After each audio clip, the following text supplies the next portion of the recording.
Welcome to my channel and you are watching study with Shravan. तो thermodynamics में हम लोगों ने फर्स्ट लॉ ऑफ थर्मोडायनेमिक्स तक पूरा कवर कर लेते, जिसमें स्टडी फ्लो एनर्जी इक्वेशन भी हमने कवर कर ली थी। अब हमारे पास जो रिमेनिंग टॉपिक रहेगा वो सेकंड लॉ ऑफ थर्मोडायनेमिक्स रह गया। अब थर्मोडायनेमिक का जो सेकंड लॉ था वो उसकी रिक्वायरमेंट क्यों पड़ी, आज हम लोग वो देखेंगे। फिर उसके बाद कौन सा स्टेटमेंट किस साइंटिस्ट ने दिया था और उसका क्या इंपॉर्टेंस है। ओके, तो फर्स्ट लॉ ऑफ थर्मोडायनेमिक्स तो आपको पता ही क्या होता है बेसिकली, बट यहाँ पे हम बात करने वाले सेकंड लॉ ऑफ थर्मोडायनेमिक्स की। Why we require to second law of thermodynamics, तो ये हमको यहाँ पे सेकंड लॉ ऑफ थर्मोडायनेमिक्स की रिक्वायरमेंट क्यों हुई, तो इसको पहले हम लोग फाइंड कर लेते कि हमको सबसे पहले सेकंड लॉ ऑफ थर्मोडायनेमिक्स की रिक्वायरमेंट क्यों हुई। अगर बात करें फर्स्ट लॉ ऑफ थर्मोडायनेमिक्स की, तो देखिए उस फर्स्ट लॉ ऑफ थर्मोडायनेमिक्स में क्या था, बेसिकली जो हीट होती है, total heat converted to the total work, यानी कि low grade energy completely converted into the high grade energy in a cycle में। ठीक है, साइकिल की बात कर रहे हैं हम, प्रोसेस की बात नहीं कर रहे हैं। अब अगर हम इसमें बात करते हैं सेकंड लॉ ऑफ थर्मोडायनेमिक्स, तो देखिए अगर हमने सपोज दैट मान लिया यहाँ पे कोई प्रोसेस 1 है और 2 है। ओके, ये प्रोसेस हमने लेट कर लिए। अब अगर हम यहाँ पे कोई सपोज दैट कांस्टेंट प्रेशर है ये, ओके कांस्टेंट प्रेशर की बात कर रहे हैं हम। कांस्टेंट प्रेशर में अगर 1 से 1 to 2 वेरी किया, प्रोसेस 1 to 2 वेरी किया, या प्रोसेस 2 to 1, या 1 से, देखिए सपोज 1 से 2 प्रोसेस वेरी कर रहा है या 1 से 2 प्रोसेस वेरी कर रहा है। अब हमको डायरेक्शन किस वे में, पर्टिकुलर वे में फाइंड करने के लिए हमको डायरेक्शन की रिक्वायरमेंट हो गई। हमको तो ये पता चल गया कि डायरेक्शन किस वे में, ये नहीं पता चल रहा हमको, सिर्फ इसका मैग्नीट्यूड पता है कि प्रोसेस कैसा हो रहा है। तो अब अगर हम इसको डायरेक्शन की बात करते हैं तो उसलिए हमको यहाँ पे किसकी रिक्वायरमेंट पड़ती है, सेकंड लॉ ऑफ थर्मोडायनेमिक्स की। देखिए सपोज एक एग्जांपल और हम लोग देखते हैं। सपोज मानिए P1 इक्वल टू कितना है 5 बार, ओके, और T1 इक्वल टू है 30 डिग्री सेल्सियस। ओके, प्रोसेस 1 हो गया। और प्रोसेस 2 की बात करेगा तो ये हो गया P2 इक्वल टू 2 बार और T2 equal to 50 degree Celsius. Okay, I hope ये आपको क्लियर हो गया। ये मैंने 2 टर्म्स ले लिए, initial pressure, initial and final temperature. अगर हम फ्लूइड की बात करें, ओके, सपोज फ्लूइड की बात करें तो आपको ये पता होना चाहिए fluid always flow higher pressure to low pressure. तो अगर हम फ्लूइड में अगर प्रेशर की बात करें तो हाई प्रेशर से लो प्रेशर, तो 1 से 2 वेरी कर गया। ठीक है, ये किसकी बात होगी, फ्लूइड की। अब इन द सेकेंड वे में अगर हम बात करते हैं, अब समवन से fluid flow high pressure to low pressure, तो हमने ये वेरी कर दिया। अब समवन से कि that fluid flow into high temperature to low temperature, तो दैट्स वाई हमने 2 से 1 वेरी कर दिया। अब आप समझ रहे हैं मैं क्या कहना चाह रहा हूं। अब यहाँ पे हमको रिक्वायरमेंट किसकी पड़ गई, सेकंड लॉ ऑफ थर्मोडायनेमिक्स की, कि हमको यहाँ पे डायरेक्शन फाइंड करनी है कि किस डायरेक्शन में प्रोसेस वेरी कर रहा है। ओके, आई होप आपको ये क्लियर हो गया होगा कि सेकंड लॉ की नीड क्यों पड़ी थी। That's why needs of second law of thermodynamics, जिसको हम लोग क्या बोलते हैं, दैट इज कॉल्ड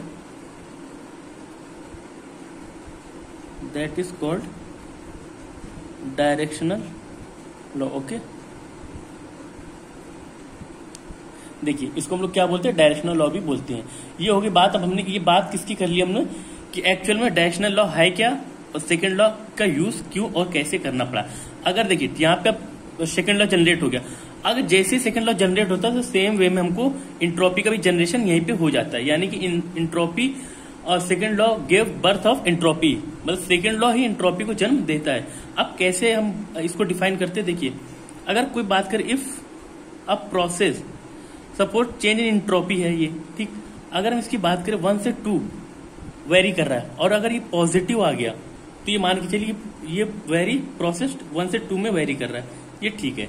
ठीक है, अगर हम चेंज इन एंट्रोपी की बात करें 2 to 1 और अगर इसका वैल्यू क्या आ गई, ये भी पॉजिटिव आ गई, तो ये भी प्रोसेस कैसा है, 2 to 1 वेरी कर रहा है। ये हमको डायरेक्शनल लॉ पता चल गया कि हमको प्रोसेस कैसा वेरी कर रहा है, ये हमने डिफाइन कर दिया।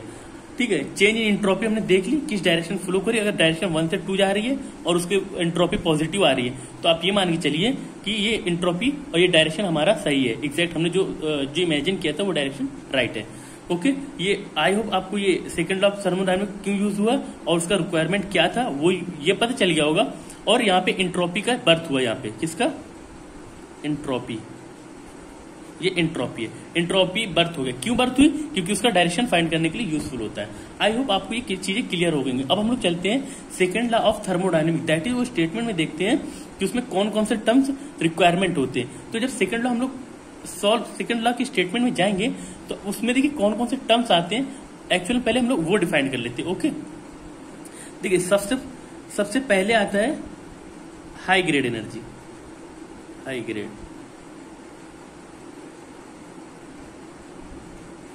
Grade energy. ओके, सेकंड आता है लो ग्रेड एनर्जी, ओके। अब हाई ग्रेड एनर्जी क्या होता है? वर्क होता है। तो अब आप ये याद रखिए इस लेक्चर में या कहीं भी अगर हम लोग हाई ग्रेड एनर्जी यूज कर रहे हैं तो आप ये मान के चलिए वहां पे वर्क की बात हो रही है। अब वर्क क्या है? वर्क इज यूजफुल वर्क है। वर्क को क्या बोलते हैं? यूजफुल है, मतलब इसका रिक्वायरमेंट होता है हमको। और वर्क में क्या चेंजमेंट होता है? ये ऑर्गेनाइज फॉर्म में होता है, ऑर्गेनाइज फॉर्म। देखिए हाई ग्रेड एनर्जी क्या होती है और वर्क होता है। वर्क क्या होता है? यूजफुल होता है। यूजफुल क्या होता है? ऑर्गेनाइज फॉर्म में, मतलब किसी वे में वेरी करना, डायरेक्शनल, मतलब अगर वे में जा रहा है एक वे में तो उसे सेम डायरेक्शन में मतलब फॉलो करना, ये नहीं कि उसको जिगजैग मोशन में वेरी कर रहा है, ये नहीं होता। इसीलिए ऑर्गेनाइज फॉर्म एनर्जी इसको भी बोलते हैं। अब लो ग्रेड एनर्जी की बात करें तो इसमें हीट होती है, हीट की बात करते हैं। ये क्या होती है? इसमें नॉन यूजफुल होता है, नॉन यूजफुल। और ऑर्गेनाइज की बात करें तो इसमें डिसऑर्गेनाइज होता है, डिसऑर्गेनाइज। ओके, ये हमारे प्रोसेस हो गए जो हम सेकेंड लॉ ऑफ थर्मोडायनेमिक्स में यूज करेंगे तो हमको ये टर्म्स यूजफुल होंगे। तो इसीलिए हमने इनको एक वे में कैरी कर लिया कि ये दैट्स व्हाई कहना क्या चाह रहा है, हाई ग्रेड एनर्जी क्या है और लो ग्रेड एनर्जी क्या है। ओके, अब हम लोग ने ये चेक कर लिया था कि हाई ग्रेड एनर्जी क्या है, लो ग्रेड एनर्जी क्या है। अब यहाँ पे हम देख लेते, अब हम यहाँ पे टर्म्स एक पढ़ते हैं। देखिए, low it is impossible to convert low grade energy into the high grade energy work. मतलब लो ग्रेड क्या हो गया? हीट हो गई। हाई ग्रेड क्या हो गया? वर्क हो गया। Completely in a cycle. अगर हम साइकिल की बात करते हैं तो ये कंप्लीटली कन्वर्ट नहीं हो सकता है। ठीक है, तो इस स्टेटमेंट को हम लोग राइट कर लेते हैं। सबसे पहले इट इज, देखिए यहां पे अब हम लोगों ने डेफिनेशन क्या लिख ली? It is impossible to convert low grade energy को क्या बोलते हैं? Heat and into high grade energy completely in a cycle. अगर हम लोग साइकिल की बात करें तो जो हीट होगी does not completely convert into work, यानी कि high grade energy does not convert into the low grade energy. अब अगर हमने ये साइकिल की बात कर ली तो बेसिकली जो अगर हम लोग जो स्टेटमेंट था वो साइकिल के लिए यूज किया था। किसके लिए? हम लोग अगर बात करते हैं सेकेंड लॉ ऑफ थर्मोडायनेमिक्स का, वो किसके लिए यूज होता है? साइकिल के लिए। ओके, ये साइकिल के लिए यूज हुआ है। तो यहाँ पे यही स्टेटमेंट कहना चाह रहा है कि it is impossible to convert low grade energy into the high grade energy in a completely in cycle. Cycle में अगर ये कंप्लीटली कन्वर्ट नहीं हो सकता विदाउट एक्सटर्नल रीजेंट के। अब यहाँ पे हम लोग देखते अगर प्रोसेस की बात कर ले, ठीक, अगर हम लोग फॉर प्रोसेस की बात करें तो देखिए प्रोसेस में क्या होता है, यहाँ पे देखते हैं। This is for process. अगर प्रोसेस की बात करते हैं हम लोग, सपोज दैट यहाँ पे आइसोथर्मल प्रोसेस की बात करते हैं। किसकी? आइसोथर्मल। ओके, आइसोथर्मल में क्या होता है आपको ये पता होना चाहिए। जो इंटरनल एनर्जी होती है इसका फंक्शन होती है टेम्परेचर का। टेम्परेचर आइसोथर्मल में क्या? कांस्टेंट होता है। अगर टेम्परेचर कांस्टेंट हुआ तो एनर्जी भी कांस्टेंट, तो डेल्टा यू इक्वल टू क्या? 0 आ गया। आई होप आपको ये क्लियर हो गया। ये मैंने किसमें फाइंड कर लिया? प्रोसेस में। अब वो क्या कहना चाह रहा है, अब हम लोग अगर अप्लाई करें, apply first law of thermodynamics. अगर फर्स्ट लॉ ऑफ थर्मोडायनेमिक्स के बिहाफ पे चलते हैं अगर, तो हम लोग क्या देखते हैं? Delta Q equal to internal energy plus work. अब अगर आइसोथर्मल प्रोसेस की बात कर रहे हैं तो वर्क क्या होगा? 0। तो change in high grade energy equal to low grade energy, ये हमारे पास एक रिजल्ट आ जाता है। ओके, ये रिजल्ट आता है। अब ये रिजल्ट साइकिल के लिए नहीं है, मैं बार बार आपसे बोल रहा हूं ये रिजल्ट किसके लिए? एक्चुअली ये रिजल्ट है इन अ प्रोसेस के लिए। ओके, तो इसीलिए अब हम लोग साइकिल की बात करें तो फोकस टर्म्स में रखिएगा। हाई ग्रेड एनर्जी क्या है, लो ग्रेड एनर्जी क्या है और साइकिल क्या है, ये टर्म्स को आपको रिमाइंड में रखना होगा। तो इसीलिए हम लोग ने अगर हम प्रोसेस की बात करते हैं तो ये यूजफुल है क्या कि high grade energy converted to the low grade. अब पर्टिकुलर प्रोसेस के लिए अगर चेक करेंगे, अगर आइसोथर्मल प्रोसेस की बात करते हैं हम लोग, तो ये देखिए आपके सामने डिफाइन कर दिया कि high grade energy converted to low grade energy, ये हमने डिफाइन कर दिया। बट अगर हम साइकिल की बात करें तो ये अप्लाई नहीं होता है। ओके, आई होप आपको ये एग्जांपल ये क्लियर हो गया। अगर हम इसको और बेसिक एग्जांपल यानी कि डेली यूज की लाइफ से अगर समझते हैं कि साइकिल और प्रोसेस में क्या डिफरेंस है, कि साइकिल प्रोसेस में हीट क्यों high grade energy not converted to work energy, मतलब low grade energy not converted to the high grade energy, इसका भी एक सिंपल सा रीजन है। सपोज आप एग्जांपल करिए, एक एग्जांपल हम लोग लेते हैं, लेटस सपोज मान के चलिए आप 2000 रुपए 2000 पर मंथ आपकी सैलरी है। ओके, और आपने इसका एक्सपेंडिचर कितना किया, फिर स्पेंड कितना कर दिया, इसमें आपने इसमें कितना खर्चा किया, 2000 रुपए पर मंथ खर्चा कर दिए आपने, सिर्फ मई के महीने में इतना खर्चा कर दिया। ओके, अब अगर आप यही साइकिल को रिपीट क्या 12 महीने तक कर सकते हैं? नहीं कर सकते ना, इट इज इम्पॉसिबल कि आप 2000 रुपए हर महीने खर्चा कर सकते हैं, या 2000 रुपए आप पर मंथ पर ईयर आप सेव कर सकते हैं। ऐसा नहीं हो सकता, आप एक महीने में कर सकते हैं। कभी एक महीना आपने 2000 खर्चा कर लिए, कभी एक महीना आपने 2000 जोड़ लिए। तो ऐसे ही होता प्रोसेस में। प्रोसेस में क्या होता है, एक पर्टिकुलर वे की बात करते हैं कि आप एक प्रोसेस में देख लिया तो वो वेरी कर गया। अगर हम साइकिल की बात करें तो साइकिल में रिपीटिशन अलाउड होता है, तो वहां पे ये प्रोसेस नहीं वेरी कर पाती, कि ताकि ये पूरी चेंज एनर्जी कन्वर्ट नहीं हो पाती उसमें। इसीलिए हम लोग ये एग्जांपल के बिहाफ पे भी समझ गए, फर्स्ट लॉ ऑफ थर्मोडायनेमिक्स के हिसाब से मैंने समझा दिया प्रोसेस, और साइकिल को लेकर भी मैंने एक वेरीफाइड कर दिया। ओके, अब देखिए अब हम लोग ने क्या किया, अभी हमने second law of thermodynamics start नहीं किया, बस मैं उसके पर्टिकुलर जो उसमें मेन पॉइंट्स आते हैं उसको डिस्कस कर रहे हैं। अब देखिए एक टर्म्स और आता है, थर्मल एनर्जी रिजर्वायर। थर्मल, अब हम लोग नेट टर्म की बात करते हैं, that is thermal energy reservoir. अब देखिए थर्मल एनर्जी रिजर्वायर में दो मेन पार्ट्स होते हैं। First one is source, okay, second one is sink. ये दो मेन टर्म्स होते हैं किसके, थर्मल एनर्जी रिजर्वायर के। अब हम लोग चेक करें कि सिंक क्या है, तो सिंक क्या है, विच इज capable of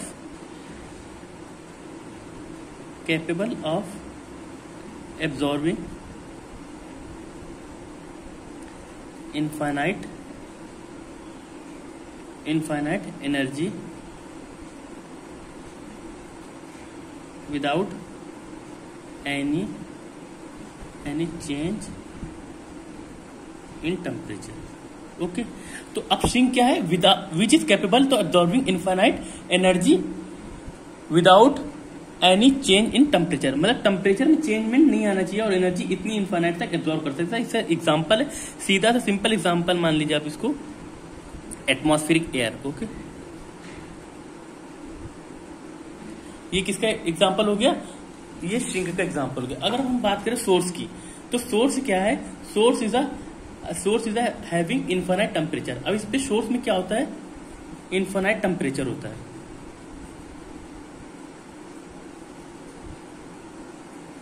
ठीक, इनफाइनाइट टेम्परेचर होता है। अगर हम इसकी एग्जांपल की बात कर लें तो देखिए सन होता है, सन में कितना टेम्परेचर होता है या कितनी एनर्जी होती है, बहुत सारी होती है ना, that's why suppose sun. Okay, इस सन की बात हो गई। अब आपको इस चीज समझ में, अगर थर्मल एनर्जी रिजर्वायर क्या है, उसके दो टाइप्स होते हैं, मतलब दो पार्ट्स हैं, सिंक और सोर्स। आई होप ये आपको क्लियर हो गया होगा। अब हम लोग चलते हैं स्टडी, अब यहाँ पे हम लोग क्या करते हैं, statement of second law of thermodynamics. अब हम यहाँ पे बात करते हैं किसकी, सेकंड लॉ ऑफ थर्मोडायनेमिक्स की। मैंने एक पॉइंट को बहुत ही डिटेल में क्लियर किया है, आई होप आपको समझ में आ रहा होगा या आप लेक्चर को एंजॉय कर रहे होंगे। ओके, अब देखिए अब हम लोग देखते हैं स्टेटमेंट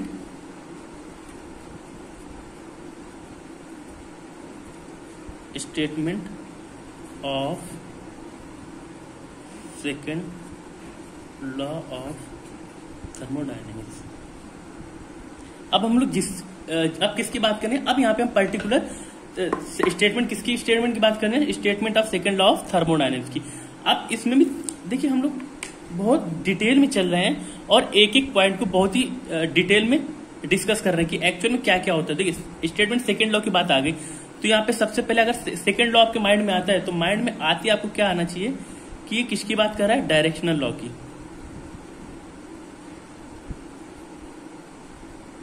ओके, आई होप आपको समझ में आ गया कि डायरेक्शनल लॉ इसको, इस सेकंड लॉ ऑफ थर्मोडायनेमिक्स को क्यों बोलते हैं। ओके, अब यहाँ पे एक नया वर्ड आता है high grade energy, that is high grade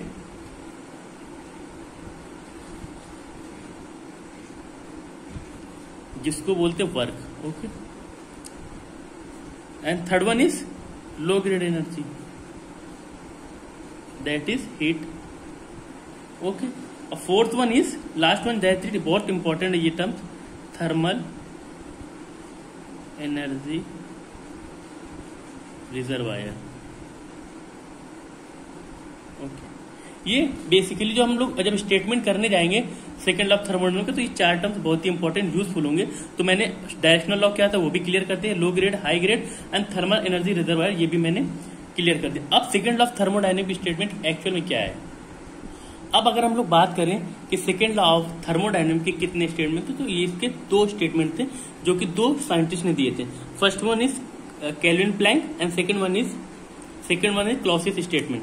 तो अगर हम फर्स्ट स्टेटमेंट की बात करते हैं, देखिए पर्टिकुलर हम सारे एक साथ स्टेटमेंट की तो बात कर नहीं सकते। फर्स्ट ऑफ ऑल हम केल्विन प्लैंक देखते हैं, उसके बाद हम क्लॉसियस स्टेटमेंट देखते हैं कि इन लोगों ने किस किस वे में अपने स्टेटमेंट रखे थे। Okay,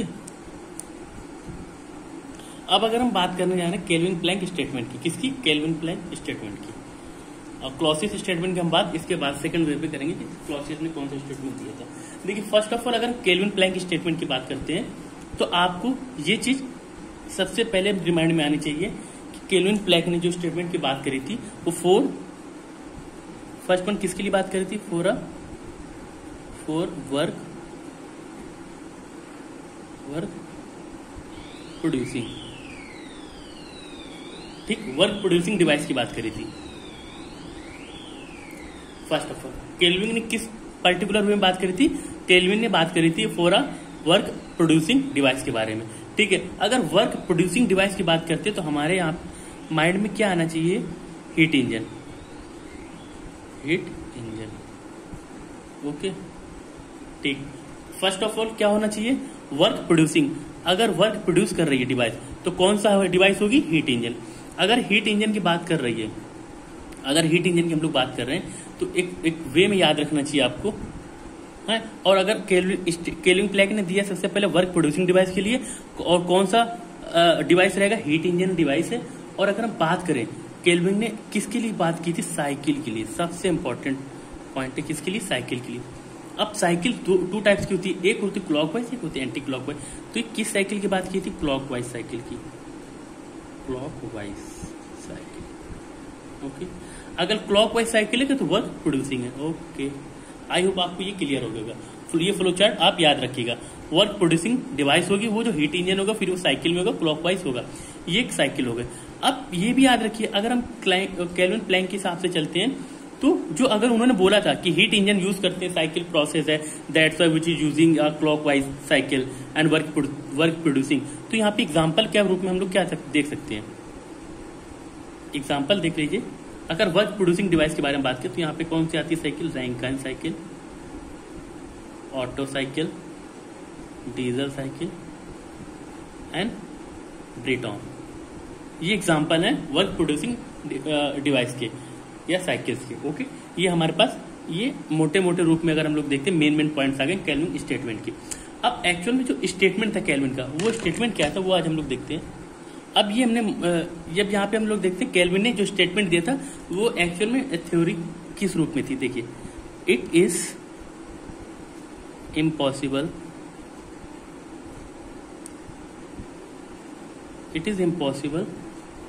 to develop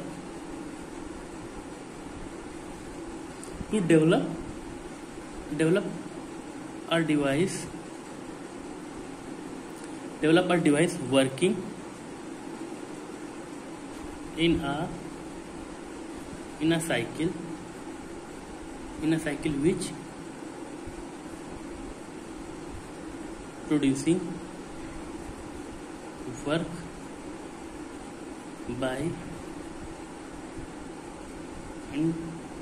interacting with a single reservoir. Okay, ये देखिए केल्विन प्लैंक ने क्या स्टेटमेंट दिया था, it is impossible to develop a device, कौन सी device, working in a cycle, अब साइकिल की बात कर रहे हैं हम लोग यहाँ पे, which producing work by the interacting of a single reservoir. अगर हम सिंगल रिजर्वायर से बात करते हैं तो इम्पॉसिबल है कि हाई ग्रेड एनर्जी को लो ग्रेड एनर्जी में पूरी तरीके से हम कन्वर्ट कर पाए। ये केल्विन प्लैंक का स्टेटमेंट था, ये वर्क प्रोड्यूसिंग डिवाइस की बात कर रहे थे यहाँ पे, ठीक है। अब हम इसको अगर एग्जाम्पल में देखते हैं, डिवाइस बनाकर, ये कौन सी है, रिजर्वायर हो गई, ठीक। तो इन्होंने हीट प्रोड्यूस की यहाँ पे, किसको दी, इंजन को, हीट इंजन को, ठीक। अगर हीट इंजन की बात कर रहा है और केल्विन प्लैंक स्टेटमेंट की बात कर रहे हैं तो आपको ये पता होना चाहिए क्लॉकवाइज डिवाइस होगी, ठीक, क्लॉकवाइज साइकिल होगी। अगर क्लॉकवाइज साइकिल है तो वर्क क्या होगी, प्रोड्यूसिंग होगा, ठीक। तो ऐसी साइकिल की बात की थी उन्होंने जो इम्पॉसिबल है अगर सिंगल रिजर्वायर है, that is not converted to the not a completely convert to the high grade energy to the low grade energy in a cycle. तो अब ये याद रखिएगा आप, ये प्रोसेस है किसके लिए बात कर रहे हैं, साइकिल के लिए। ओके, आई होप ये क्लियर हो गया होगा आपको। अब अगर हम लोग बात कर रहे हैं हीट इंजन की, तो अब हम हीट इंजन को देख लेते हैं कि हीट इंजन कैसे वर्क करता है या उसकी एफिशिएंसी क्या होती है। ओके, हीट इंजन की बात करें हम लोग तो एक्चुअल में हीट इंजन क्या है, तो हीट इंजन क्या है, it is a cycle device which converts parts of a heat into the work and rejected remaining to the sink by the surrounding. Okay, surrounding में कुछ हीट लिया, फिर उसने सिस्टम को दिया, सिस्टम ने कुछ वर्क प्रोड्यूस किया, वो वर्क प्रोड्यूस होने के बाद जो रिमेनिंग हीट बचती है वो सराउंडिंग में एग्जिस्ट करती रहती है। तो इसी प्रोसेस को क्या बोलते हैं, हीट इंजन। हीट इंजन ऐसे ही वर्क करता है। ओके तो हम लोग देख लेते हैं, it is cycle device which converts part of heat into work, okay, and reject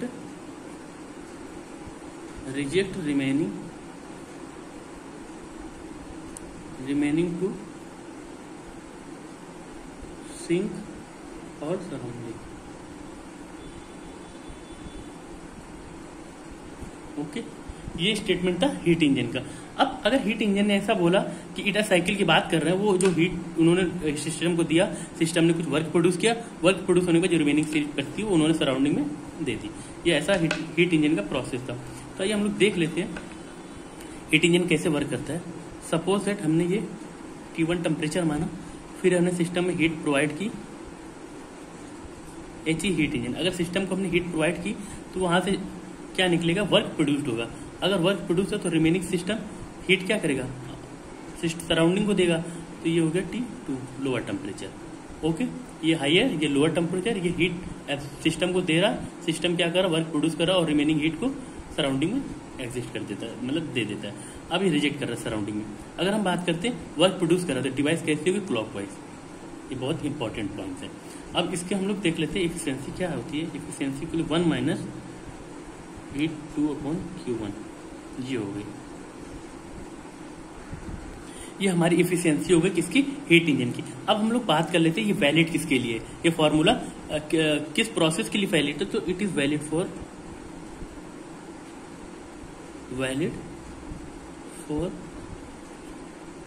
reversible और इरिवर्सिबल। ये दोनों प्रोसेस के लिए, दोनों साइकिल है, दोनों प्रोसेस के लिए वैलिड करता है, कौन सा, रिवर्सिबल हो या इरिवर्सिबल प्रोसेस होता है। तो ये हो गया। आई होप मैंने आपको केल्विन प्लैंक में सारा स्टेटमेंट क्लियर कर दी कि केल्विन क्या कहना चाह रहा था। केल्विन ने किस प्रोसेस की बात की, किस साइकिल की बात की थी, वर्क प्रोड्यूसिंग डिवाइस यूज की थी या वर्क एब्जॉर्बिंग डिवाइस की थी। ये सारे मैंने एक एक टर्म्स आपको बहुत ही डिटेल में एक्सप्लेन कर दिया। अब हम लोग बात करते हैं क्लॉसेस स्टेटमेंट। तो एक्चुअल क्लॉसेस स्टेटमेंट क्या था, ठीक है। देखिए, ये अब हम बात करने हैं क्लॉसेस स्टेटमेंट की। तो क्लॉसेस ने जिस भी स्टेटमेंट के बारे में बात किया था, उन्होंने सबसे पहले किसके लिए बात की थी, साइकिल के लिए। ओके, सेकंड जो मेन पॉइंट यूज किया था वो वर्क प्रोड्यूसिंग डिवाइस के लिए, वर्क प्रोड्यूसिंग।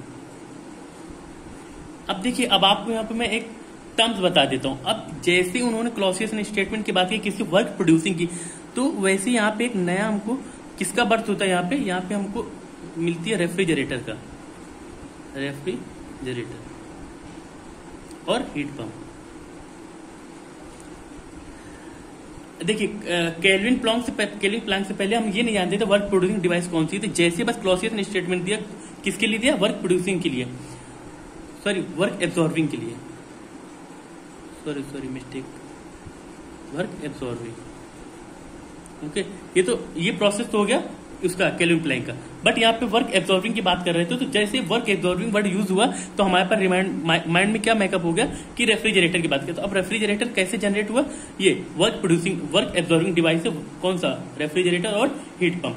तो जैसे क्लॉसियस स्टेटमेंट, तो वैसे ही हमारे पास ये आ गया। अब अगर इन्होंने बात की वर्क एब्जॉर्बिंग, अगर वर्क एब्जॉर्बिंग की बात हो रही है तो हमको कौन सी साइकिल यूज करनी पड़ेगी, साइकिल में anti clockwise. Okay, anti clock होने होना चाहिए, एंटी क्लॉकवाइज। आई होप आपको क्लियर हो गया। साइकिल होगी, वर्क एब्जॉर्बिंग होगा, रेफ्रिजरेटर और हीट पंप इसके एग्जांपल हो गए, और ये साइकिल कैसे किस डायरेक्शन मूव करनी चाहिए, एंटी क्लॉकवाइज में। अब यहाँ पे दो टर्म्स आते हैं, एक आता है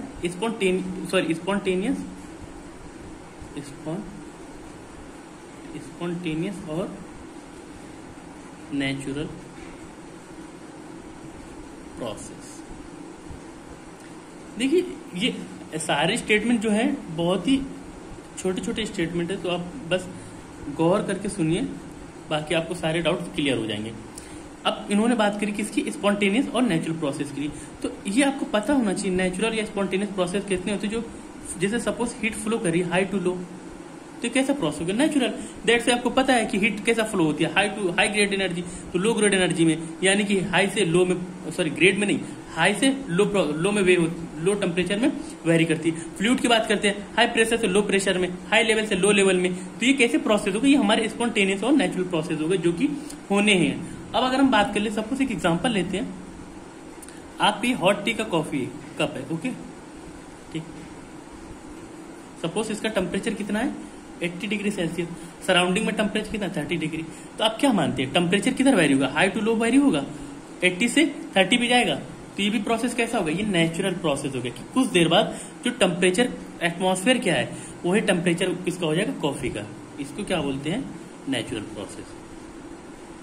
आई होप आपको क्लियर हो गए नेचुरल और स्पॉन्टेनियस प्रोसेस कौन कौन से होते हैं और क्या होते हैं।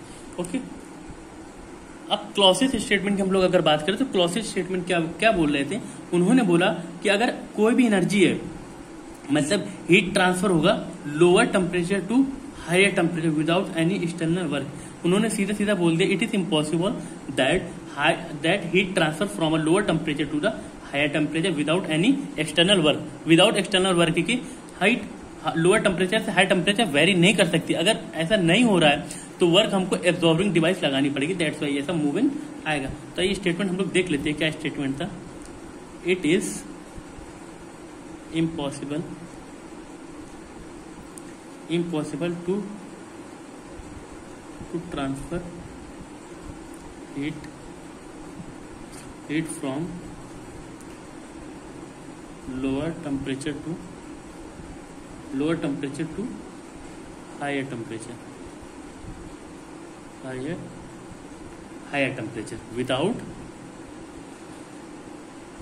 विदाउट एनी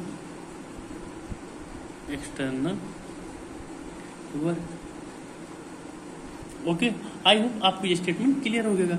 अब हम लोग अगर इसका एफिशिएंसी देख लेते हैं या इसका वर्क प्रोसेस देख लेते हैं।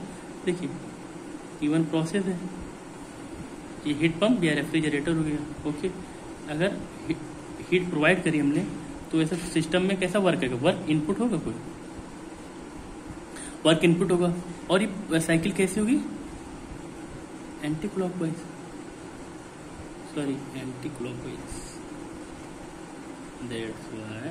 ऐसा मूव करेगी, एंटी क्लॉकवाइज साइकिल हो गई। ओके, अब ये टेम्परेचर कौन सा हो गया, ये हो गया लोअर टेम्परेचर, ये हायर टेम्परेचर हीट Q2।